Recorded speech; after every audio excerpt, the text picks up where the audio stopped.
Uma alegria, depois de mais de um ano que essas comissões operavam de forma remota apenas, ver um trabalho de uma discussão importante como essa ser feito presencialmente, respeitando integralmente todas as condições sanitárias que precisamos honrar e respeitar nesse momento tão difícil que o nosso país vive. A vacinação prevista para alcançar toda a população brasileira até o fim do ano é, de fato, o maior anseio da população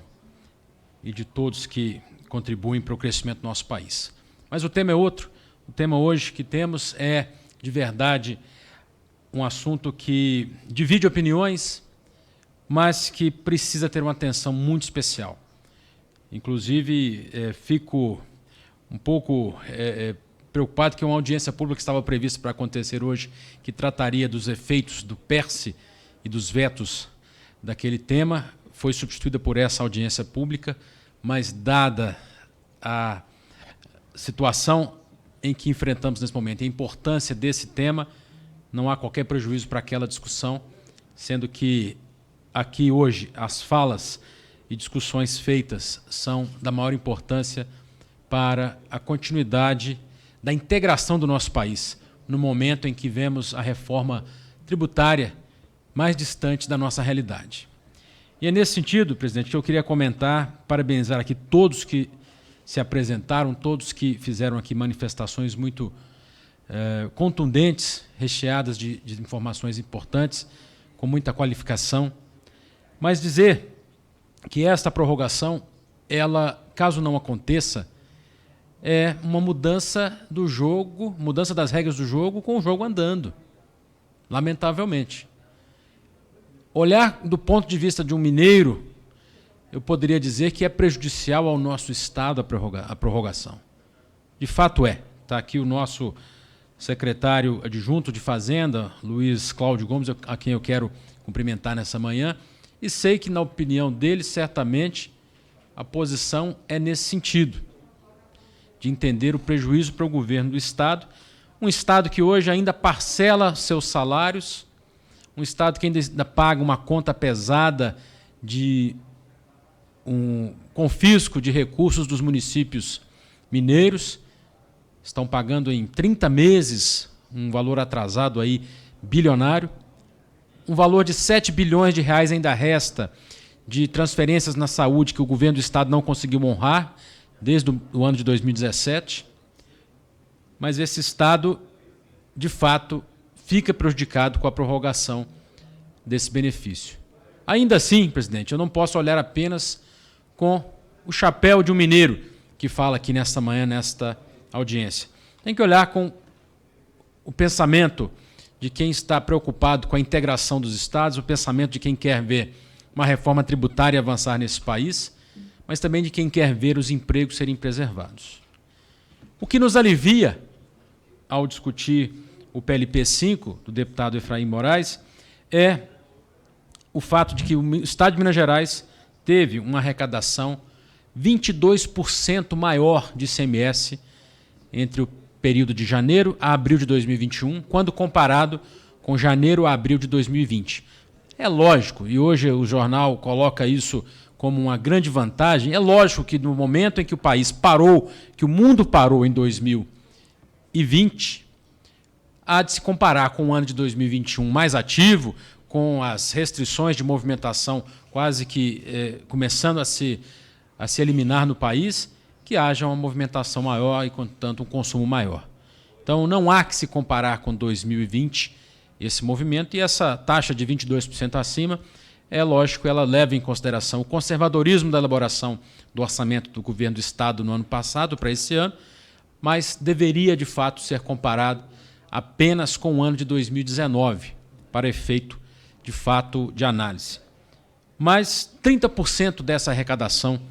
de ICMS que o governo promoveu entre janeiro e abril, que chega à ordem de 20 bilhões de reais, é advinda do setor de comércio, do setor de comércio atacadista especialmente, o que representa uma parcela muito importante da arrecadação do Estado. Portanto,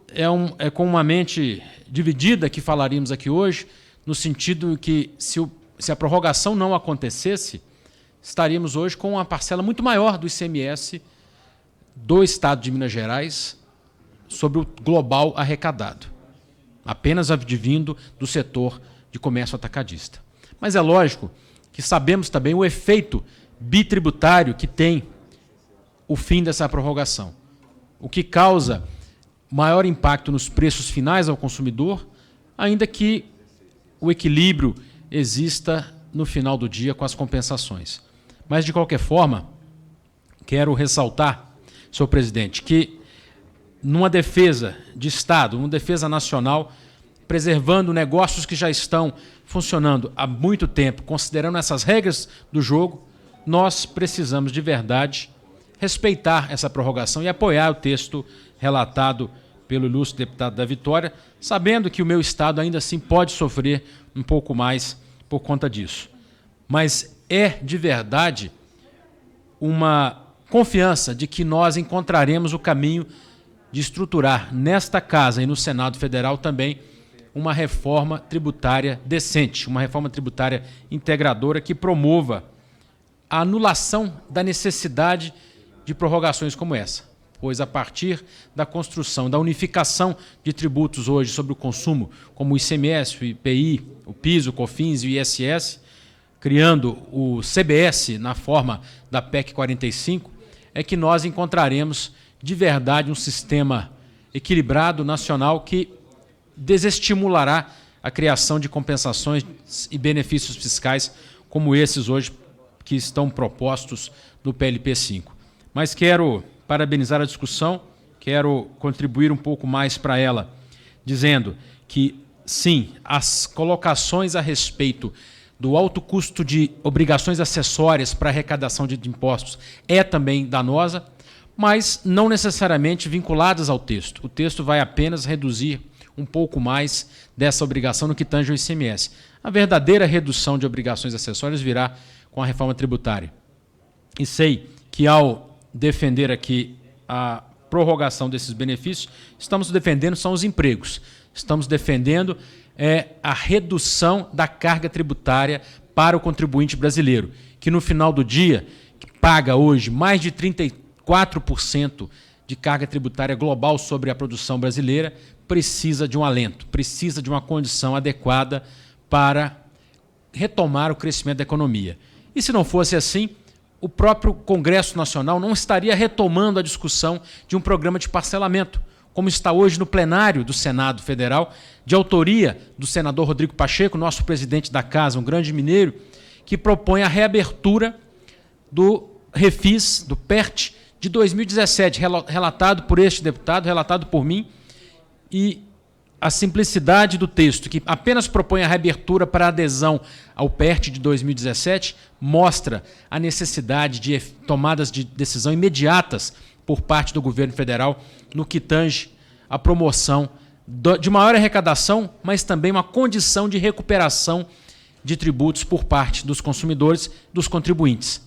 No ano de 2020, 270 bilhões de reais aproximadamente deixaram de ser pagos. E hoje, a indústria anuncia, num texto preocupante,